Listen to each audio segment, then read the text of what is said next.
जय मसीह के भाइयों और बहनों, आप सभी को प्रभु यीशु मसीह हमारे परमेश्वर के नाम से मैं स्वागत करता हूं।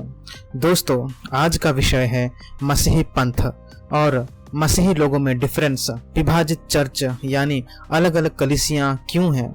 लोग सवाल करते हैं और सिर्फ लोग ही नहीं बल्कि हमारे मसीही भाई बहन भी ये सवाल करते हैं कि मसीहत में ये Roman Catholics, Protestant, Pentecostal, Mormon, Jehovah witnesses और भी अन्य तरह के भाग क्यों हैं।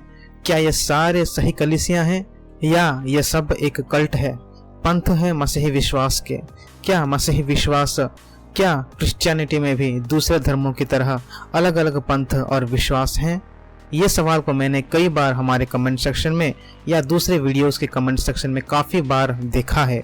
इससे दूसरे धर्म के लोग तो कंफ्यूज में हैं, उसके साथ साथ हमारे मसीही लोग भी इसके बारे में अलग अलग विचार रखते हैं। और आज मैं इसी सवाल का जवाब दूंगा बाइबल से, ताकि किसी को ये बोलने का मौका ना मिले कि हम अपनी राय दे रहे हैं। जवाब है हाँ, बाइबल में कई चर्चेस, कई कलीसियों के बारे में लिखा गया है, जैसे कि कोरिंथ के चर्च, रोम के चर्च, एफिसियों के चर्च और आदि। लेकिन ये कलीसिया और आज के कलीसियों में जमीन आसमान का अंतर है। कैसे? बाइबल में जिन चर्चेस के बारे में लिखा गया है वो सब लोकेशंस के हिसाब से है। मतलब रोम का चर्च यानी रोम देश में जो चर्च है उसके बारे में है। कोरिंथ के चर्च यानी कोरिंथ देश में जो चर्च है उसके बारे में है। वैसे ही बाकी सारे जो चर्चेस बाइबल में लिखे गए हैं वो सब भी अलग अलग देश के नाम से उन चर्चेस के नाम दिए गए थे। और सबसे महत्वपूर्ण बात इन सभी कलीसियों की कि इन सभी कलीसियों में सभी लोगों का विश्वास एक था। वो लोग एक ही सुसमाचार पे विश्वास करते थे और उसी विश्वास के आधार पे अपनी जिंदगी जीते थे। लेकिन आजकल के कलीसियां जगह के नामों से ना देकर एरिया के हिसाब से दिए जाते हैं या फिर एक अलग नाम दिया जाता है ताकि लोग उन कलीसियों को आसानी से ढूंढ सके। इसका कारण यह भी है कि अब चर्चेस की संख्या ज्यादा है और लोग अपने सुविधा के लिए अपने घरों के पास एक चर्च बना के यीशु मसीह की आराधना करते हैं। यही है बाइबल में लिखे गए अलग अलग चर्चेस, अलग अलग कलीसियों की सच्चाई। अब आते हैं इस सवाल पे, तो ये Roman Catholic church, Pentecostal church, Mormon church, यहोवा विटनेसेस चर्च में अंतर क्या है? क्या ये सभी कलीसियां सही है या गलत? इसका जवाब भी सिंपल है। जो कलीसी बाइबल के अनुसार चलता है, जो कलीसी बाइबल की शिक्षा को मानता है, जो कलीसी बाइबल से जुड़ी चीजें करता है, वही कलीसियां असली कलीसियां हैं। वही कलीसियां यीशु मसीह का कलीसिया है, क्योंकि यीशु मसीह ने एक ही कलीसिया बनाया है। बाइबल में जितने भी कलीसियों के बारे में लिखा गया है, जिसे हमने थोड़ी देर पहले सुना था, उन सभी कलीसियों में एक ही सुसमाचार प्रचार किया जाता था। जो उस पे विश्वास करता है, जो उसके वचनों को विश्वास करता है और उस पे अपना जीवन व्यतीत करता है, वही असली मसीही और वही असली यीशु मसीह का कलीसिया है। यीशु का सुसमाचार क्या है दोस्तों? वो लिखा है पहले कोरिन्थ 15 वचन 1 से 6। हे भाइयों, अब मैं तुम्हें यह सुसमाचार की याद दिलाना चाहता हूँ जिसे मैंने तुम्हें सुनाया था और तुमने भी जिसे ग्रहण किया था और जिसमें तुम निरंतर स्थिर बने हुए हो। अब पढ़ते हैं वचन 3 को। जो सर्वप्रथम बात मुझे प्राप्त हुई थी उसे मैंने तुम तक पहुंचा दिया कि शास्त्रों के अनुसार मसीह हमारे पापों के लिए मरा और उसे दफना दिया गया, और शास्त्र कहता है कि फिर तीसरे दिन उसे जिलाकर उठा दिया गया है। यही है सुसमाचार जो हर कलीसिया में सिखाया जाता है कि यीशु मसीह हमारे पापों के लिए मरा, फिर उसे दफनाया गया और तीसरे दिन वो वापस जिंदा हो गया। जो कलीसिया इस सुसमाचार का प्रचार करती है वही यीशु मसीह का कलीसिया है। यीशु मसीह की आज्ञा क्या है मेरे दोस्तों? वो लिखा है मत्ती 22 वचन 37 और 38 में। यीशु ने उससे कहा, संपूर्ण मन से, संपूर्ण आत्मा से और संपूर्ण बुद्धि से तुझे अपने परमेश्वर प्रभु से प्रेम करना चाहिए। ये सबसे पहला और सबसे बड़ा आदेश है। यीशु ने सिखाया कि हमें अपने संपूर्ण मन से, अपने संपूर्ण आत्मा से और अपने संपूर्ण बुद्धि से परमेश्वर से प्रेम करना है। अब जो कलीसियां इस आज्ञा को नहीं मानती वो कल्ट है, जैसे कि रोमन कैथोलिसिज्म, जिहोवा विटनेसेस, मॉर्मन और आदि। क्यों मैंने इन कलीसियों का नाम लिया? देखिए, वचन कहता है कि आप अपने संपूर्ण मन, आत्मा और बुद्धि से परमेश्वर से प्रेम करो। जब आप अपने संपूर्ण मन और आत्मा से उस एक परमेश्वर से प्रेम करोगे तो क्या आप उसके विरोध कोई भी कार्य करोगे? क्या आप उसके वचनों के खिलाफ काम करोगे? क्या आप उस परमेश्वर को निराश करोगे किसी निर्मित वस्तुओं की पूजा करके या ये मान के कि प्रभु यीशु मसीह के अलावा कोई और परमेश्वर है या उसके अलावा कोई और उद्धार करता है? साफ बात है, बिल्कुल नहीं। लेकिन ये कलीसियों में जाने वाले लोग क्या करते हैं? यीशु के माता से प्रार्थना करते हैं, अपने कलीसियों में मूर्ति रख के उसके सामने झुकते हैं, रोजरी पढ़ते हैं, संतों से प्रार्थना करते हैं। कुछ पंथ कलीसियां यीशु मसीह को अपना उद्धारकर्ता नहीं मानते और इस तरह के कई सारे शिक्षा जो बाइबल के खिलाफ है, जो यीशु मसीह के सिखाए गए सुसमाचार के खिलाफ, और सबसे बड़ी बात, ये सारे शिक्षा यीशु मसीह के खिलाफ है। तो क्या आप अब भी इन कलीसियों के बारे में ये सोचते हैं कि ये वाकई में सच है? नहीं, ये सब झूठे हैं। मेरे दोस्तों, दूसरे जाति के लोगों के पास सच्चा खुदा नहीं है, उनके पास सुसमाचार नहीं है, इसलिए वो निर्मित वस्तुओं की पूजा करते हैं। जिनके पास सुसमाचार नहीं है वही लोग सूरज, चांद, हाथी, घोड़े, शेर, चूहे, पेड़, पत्थरों की पूजा करते हैं, क्योंकि उनको लगता है कि ये चीजें जिन्हें हमारे जीवित परमेश्वर यीशु ने बनाया है उनको उद्धार देगा, उनको उनके पापों से मुक्त करेगा। कितने नादान हैं वो लोग जो इन बातों पे विश्वास करते हैं, इन निर्जीव वस्तुओं और बनाई गई चीजों पे विश्वास करते हैं, क्योंकि इन्हें शैतान ने भरमाया हुआ है। लेकिन हमारे पास तो सुसमाचार है, हमारे पास तो बाइबल है, हमारे पास तो सच्चा खुदा है, तो हम क्यों भटके हुए हैं? क्या आप और हम बाइबल के अनुसार, यीशु मसीह के वचनों के अनुसार नहीं चलते? एक सच्चा मसीही और कलीसिया के लिए सिर्फ बाइबल ही अथॉरिटी होनी चाहिए। मतलब एक मसीही को शिक्षा के लिए बाइबल ही सर्वश्रेष्ठ पुस्तक है। बाइबल के ऊपर कोई नहीं, परमेश्वर को छोड़ के। ना हमारे स्वार्थी भावनाएं, ना हमारे गलत पसंद या नापसंद, ना कोई फिलॉसफी और ना कोई मनुष्य, चाहे वो कितना भी बड़ा पास्टर हो, चाहे उसकी मिनिस्ट्री कितनी भी बड़ी, ना ही पोप और ना ही मैं खुद।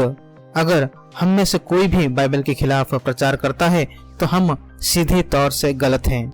एक मसीही को किसी मनुष्य, किसी समाज या संसार के रीति नीति रिवाजों के आधार पे ये फैसला नहीं करना चाहिए कि बाइबल गलत है या सही, बल्कि हमें बाइबल के आधार पे ये फैसला करना चाहिए कि कोई मनुष्य, कोई पोप, कोई भी मुख्यमंत्री या प्रधानमंत्री या समाज या संसार के रीति नीति रिवाज सही है या नहीं।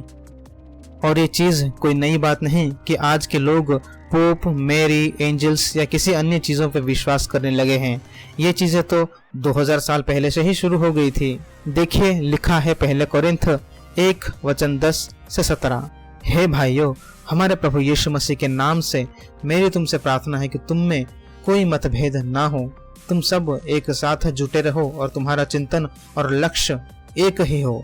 मुझे खिलोए के घराने के लोगों से पता चला कि तुम्हारे बीच आपसी झगड़े हैं। मैं यहाँ कह रहा हूँ कि तुम में से कोई कहता है मैं पौलुस का हूँ, किसी का मत है वह पतरस का है, वह मसीह का है।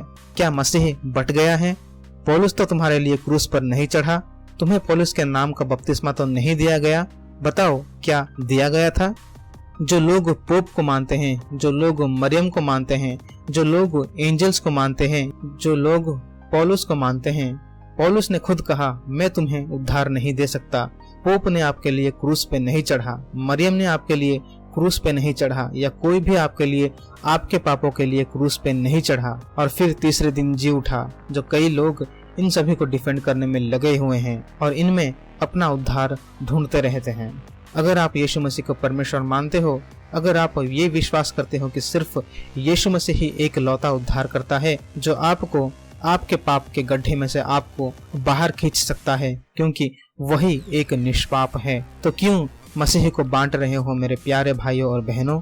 बाइबल कहता है मेरे दोस्तों, मसीह को मत बांटो। अब ये सब जानने के बाद मेरा आपसे सवाल है, क्या आप अब भी एक कैथोलिक क्रिश्चियन हो, एक मॉर्मन क्रिश्चियन हो, या एक जिहोवा विटनेस वाले हो, या आप यीशु मसीह को मानने वाले क्रिश्चियन एक मसीही हो?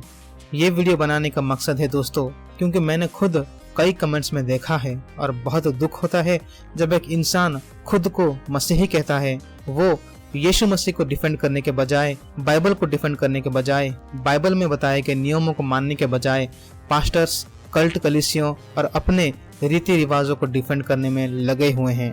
तो मैं उन सभी से कहना चाहता हूँ, चाहे आप किसी भी कलीसिया में जाते हो, अगर आपका पास्टर झूठा प्रचार कर रहा है तो वो गलत है।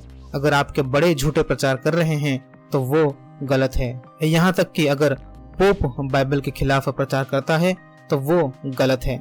मैंने खुद देखा है कैथोलिक क्रिश्चियंस बाइबल को डिफेंड करने के बजाय अपने कलीसियों को डिफेंड करते हैं, अपने पास्टर्स को डिफेंड करते हैं, पोप को डिफेंड करते हैं। मत्ती 22 में क्या लिखा है मेरे दोस्तों? संपूर्ण बुद्धि से तुझे अपने परमेश्वर प्रभु से प्रेम करना चाहिए। देखिए दोस्तों, यहाँ पे यीशु ने क्या कहा? अपने संपूर्ण बुद्धि से परमेश्वर को प्रेम करो। खुद बाइबल पढ़िए, खुद बाइबल को मनन कीजिए ताकि शैतान का मकसद कभी पूरा ना हो सके। अंतिम समय निकट है दोस्तों, हमें बाइबल के वचनों में दृढ़ होना है ताकि कोई भी झूठा प्रचारक हमें झूठी शिक्षा ना दे सके। जैसे बाइबल कहता है कि अंतिम समय में कई सारे झूठे मसीहा और प्रचारक उठेंगे।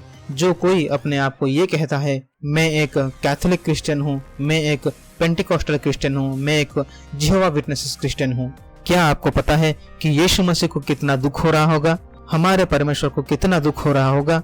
वो सोच रहे होंगे मैंने तो ये कहा था कि जो मुझ पे विश्वास करता है वो एक क्रिश्चियन, एक मसीही कहलाएगा, और ये लोग अपने आप को कैथोलिक, पेंटिकॉस्ट, मॉर्मन, ना जाने कौन से नाम से खुद को पहचान करवाते हैं। कोई भी ये नहीं कहता कि मैं बाइबल को मानने वाला क्रिश्चियन हूँ, मैं यीशु मसीह और उसके वचनों को मानने वाला मसीही हूँ। और जब से मैंने यीशु मसीह को स्वीकार किया है, तब से जब भी कोई मुझसे ये सवाल करता है कि आप कौन से क्रिश्चियन हो, मैं उनसे गर्व से कहता हूँ मैं एक बाइबल बिलीविंग क्रिश्चियन हूँ, मैं मसीह को मानने वाला मसीही हूँ। आखिर में दोस्तों, जो लोग बाइबल को नहीं मानते, जो कलीसियाँ बाइबल का गलत प्रचार करती है और जो बाइबल के अनुसार काम नहीं करते, उन कलीसियों से सावधान रहिए दोस्तों। ये कोई हंसी मजाक का विषय नहीं है। यहाँ पे आपका अनंत जीवन दांव पे लगा है, क्योंकि जो लोग अपने परिवार के रीति रिवाज, कलीसियों के रीति रिवाज, पोप, मेरी, एंजल्स, सेंट्स पे अपना विश्वास को टिका के चलते हैं, उन लोगों को न्याय के दिन यीशु कहेगा, हे कुकर्मियों, यहाँ से भाग जाओ, मैं तुम्हें नहीं जानता। इसीलिए दोस्तों, हमेशा खुद बाइबल वचनों को पढ़े और जांचें कि जिस प्रचारक से, जिस वीडियो से आप यीशु का सुसमाचार सुन रहे हैं वो बाइबल के अनुसार है या नहीं। तभी जाके आप एक सच्चे मसीही और आपका कलीसिया मसीही का कलीसिया कहलाएगा।